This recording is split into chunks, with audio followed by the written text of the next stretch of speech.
Today, I want to tell you a story of personal transformation, a story of love, of obsession, of overcoming a childhood fear of adding salt to food. Yes, this is a story of discovery, of exactly how much heavy cream you can add to 5 pounds of mashed potatoes. A story of the miracle of butter laminated dough. A story of the patience it takes to make both risotto and scrambled eggs.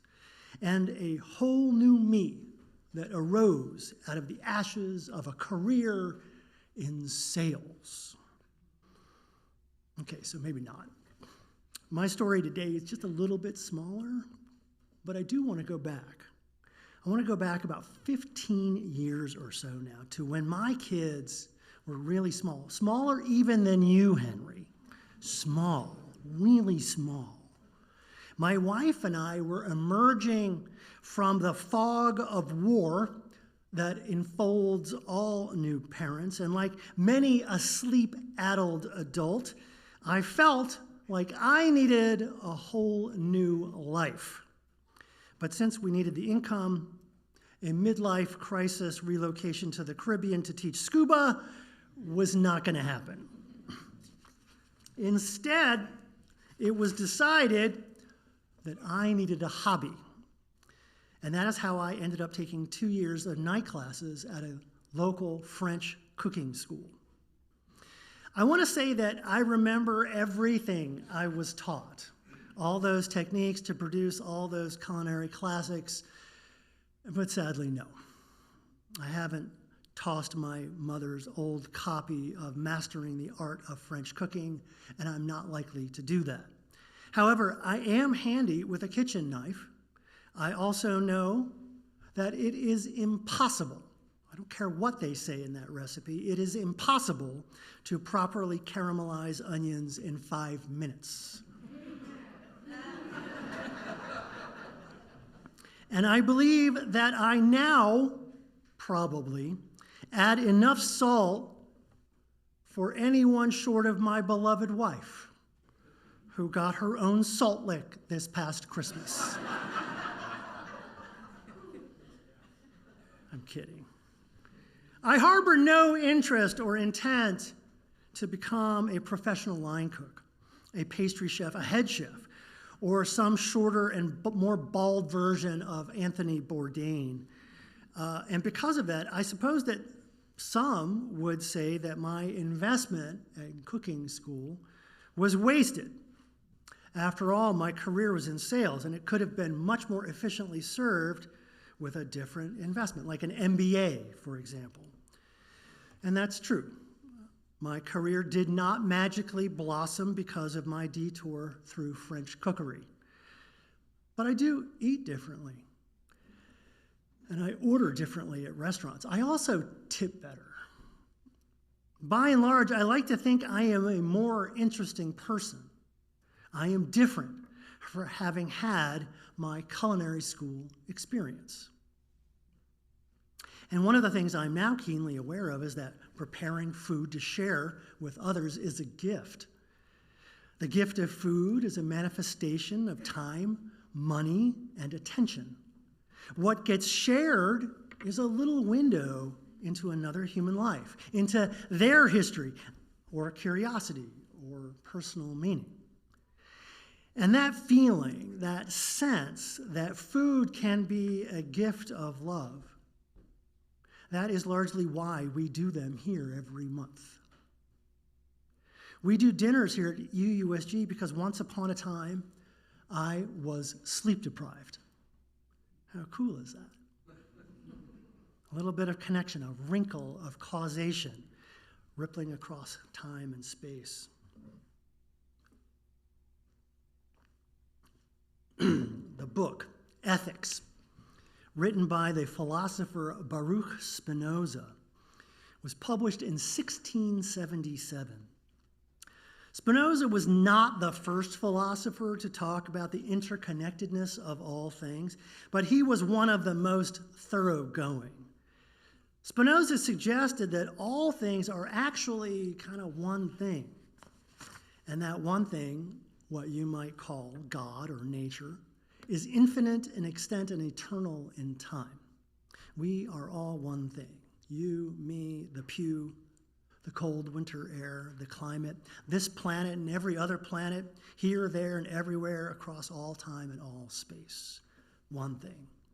We are one thing, and everything is connected. And that connection itself is just a mode of that one thing. So all of our relationships are, like our transmutations, transitions, transmogrifications, and transformations. Everything. It all matters. It's all important. All of it is connected, one thing to another, cosmic to the microcosmic, distant to the near, little ripples of connection and influence, cause and effect, all rippling out from the mind of God. All is one. It's a compelling vision, but it's not unique. It's one that Buddhism echoes. Some of you may have learned about this as the codependent co-arising of all things. A Buddhist idea that explores the illusion of separateness that our mind and culture imposes on a world that actually has no separateness. Ralph Waldo Emerson describes something like this in his concept of the oversoul, a shared universal spirit flowing from God to humanity and back again. And for those of you dabbling in the dark arts of theoretical physics, there is the mystery of quantum entanglement, the empirically demonstrated feature of reality that shows that particles can interact instantly across space. And by instant, I mean faster than the speed of light.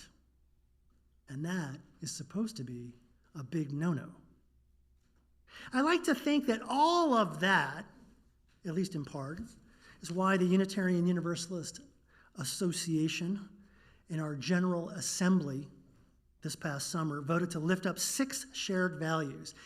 And of that set, calls interdependence our new first value.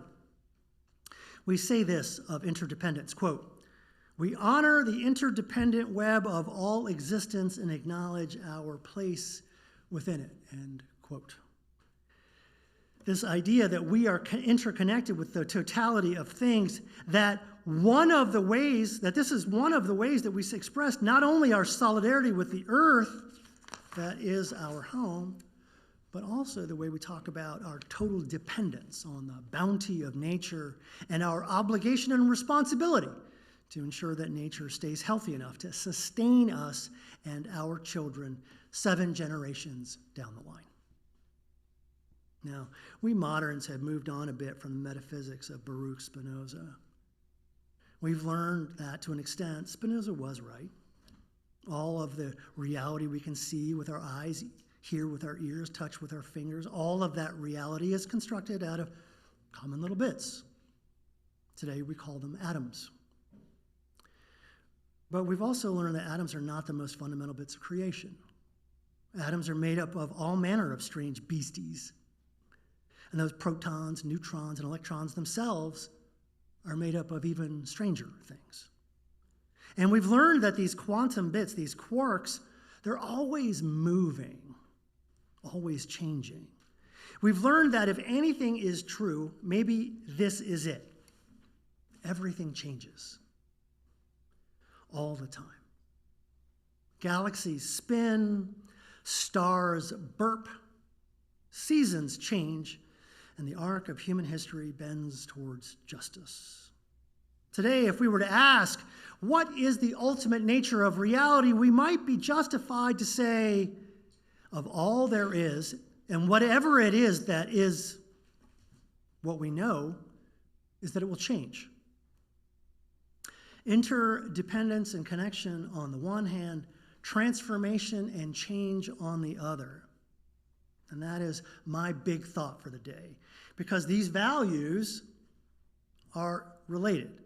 Interdependence implies transformation. Connection implies impact. To be in relationship is to be part of an ongoing act of creation. You me, everyone here, we are different just for being here today. And that's where we are. Big thoughts for a cold January morning. And that brings me to everyone's favorite subject, mathematics. I'm kidding. Instead, let's talk about math errors. That's even more fun. I don't know how many of you know the history of our calendar. My understanding is that once upon a time, there was no January, or February, for that matter. The Romans simply labeled a set of some 50 days as winter and called it quits. The calendar, at least as we know it today, began a new year with the month of March. But King Numa Pompilius, the second king of Rome, as all of you know, added the months January and February to our calendar. But it wasn't until Julius Caesar, about 600 some years later, that Romans began celebrating the New Year festival in January. A couple of hundred years after that, New Year's got moved by those meddling Christians back into the month of March. And specifically, March 25th was made the start of a new year. For those of you with Catholic childhoods, you know who you are. You'll remember that this is the Feast of the Annunciation, the day the Archangel Gabriel told the Virgin Mary that she would give birth to Jesus the Christ and Savior of earth. The year then would end with the birth of Jesus, December 25th. Anyway, backing up from the Christian calendar back into the Julian calendar, the Julian calendar also attempted to fix a math error. Because it turns out, according to Roman mathematics, the year was not 365 days in length. It was instead 365 and 1/4 days in length. And that's why they introduced a novelty, the leap year, as a way to try and readjust the calendar by adding a day every 4 years. Unfortunately, we now know that our planet does not take 365.25 days to travel around the sun. Our planet takes 365.2422 days to do that job, because God has a sense of humor. That's not a big difference, right? It's not a big difference. But over time, little differences add up. And since the time of Caesar, the new Julian calendar gains roughly 8 days every 1,000 years. Holidays that were originally in one season were very clearly sliding backwards into the wrong season. And that's why 16 centuries after Julius, Pope Gregory XIII proposed 2 fixes. The first was to fiddle with the number of leap years. Basically, he demoted a couple. The second was to erase 11 days from the calendar entirely, a move which created a whole new set of conspiracy theories for Steve Bannon and his friends to get excited about. But together, this new calendar fixed the calendar drift and also brought the New Year celebration back to January 1st. And that's why we now get to make our resolutions in the middle of winter just like Jesus did. Hallelujah. And that's also why the second Sunday in January now gets called Quitter's Day, and the day when we human beings, average though we are, on average, tend to give up our New Year's resolutions. Now, some historians suggest that we've been making New Year resolutions for as long as there has been recorded history. We have stories from ancient Babylon about promises made to the gods and how keeping those resolutions every new year earned us rewards and failures earned us punishments. Today, I am not making the connection between divine favor and your promise to go to the gym. But I do wonder if our collective problem with staying true to these desires of ours, these desires for positive personal transformation. Maybe the problem is that we're just setting our sights a tad high. Today, I want to suggest that perhaps we would be very well served by that little ripples approach, to put a little faith in Spinoza and his interdependent web, to trust that everything matters, even little things, even little changes, to trust that everything is connected. So instead of, I want to get healthy, or I want to be a better person, or I want to overthrow the capitalist heteropatriarchy, maybe consider, I want to do something new. This year, I want to do something new.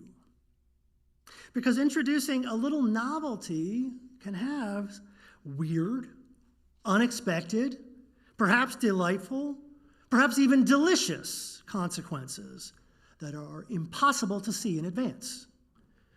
Do something.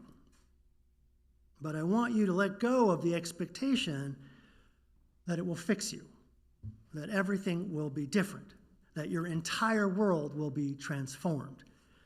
Instead, the focus for this exercise is modest. Novelty as an invitation to transformation, but transformation in a minor key, if you will. Take that to mean that these exploits don't need to be overwhelming either. Novelty can be as simple as choosing to work in a different part of your house or office. Could be a new route to work, watching either a scary movie or a documentary, whichever you don't normally watch. Play a new game. Call someone you don't normally call.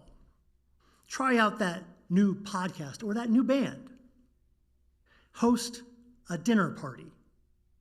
Do something to improve the quality of your sleep. That's a good recommendation for all of you.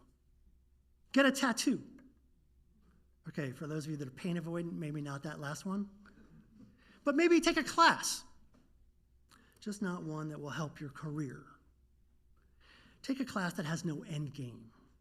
Go learn about art, astronomy, archaeology, just to pick some random topics that start with the letter A. My preference, if you're like me, all up in your head for work or because you're wired that way, learn to do something with your hands. Painting, carpentry, piano, basic auto maintenance. It almost doesn't matter. Again, the point is to do something new. Visit us at UUSG.org.